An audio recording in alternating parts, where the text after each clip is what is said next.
ଭାଇମାନେ ଜୟ ଜଗନ୍ନାଥ। ଭାଇ ନିଓର ପ୍ରତିଜ୍ଞା ନେଇଥିଲେ କାହା ଝିଅକୁ ନୁହେଁ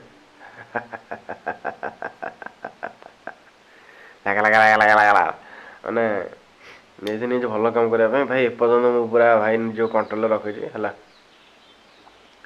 ବହୁତ ପିଆଜ ରସୁଣ କମ୍ ଖାଇବା ପାଇଁ ଚେଷ୍ଟା କରୁଛି।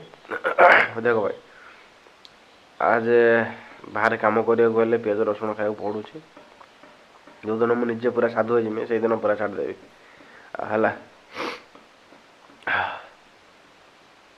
ଆଉ ମାନେ 22 ତାରିଖ ଗୋଟେ ଭଲ ବିଚାର ମୁଁ କରିଛି। ସେଇଦିନ ଠାରୁ ଏକ୍ସରସାଇଜ କରିମି ଭାଇ। 22 ତାରିଖ ବହୁତ ସ୍ପେଶାଲ ଦିନ। ଯିଏ ଜାଣିନ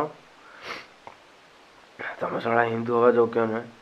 କାରଣ 22 ତାରିଖ ଦିନ ଆମ ଅଯୋଧ୍ୟାରେ ଶ୍ରୀରାମ ଜାନୁଆରୀ 22ରେ ଅଯୋଧ୍ୟାରେ ଶ୍ରୀରାମ ମନ୍ଦିର ପ୍ରତିଷ୍ଠା ହେଇଥିଲା। ସେଥିପାଇଁ ମୁଁ ଆଇଁଷ ସେଇଦିନ ହିଁ ଖାଇ ସାରିଥିଲି। ଆଉ ସେଇଦିନ ହିଁ ମୁଁ ମାନେ ଏବେ ଯେଉଁ 22 ତାରିଖ ଆସି ସେଇଦିନ ମୁଁ ଭାଇ ଏକ୍ସରସାଇଜ କରିବା ଷ୍ଟାର୍ଟ କରିବି। ମାନେ କହିବା କଥା ନୁହେଁ ଭାଇ, କିନ୍ତୁ କହିଲେ ଆଉ ଠକିବିନି ନା, ସେଇଥିପାଇଁ କହିଦେଉଛି। ଭାଇ ଥଣ୍ଡା ଜୋର ହେଇଯାଇଛି ସେଇଥିପାଇଁ। ରାଧେ ରାଧେ।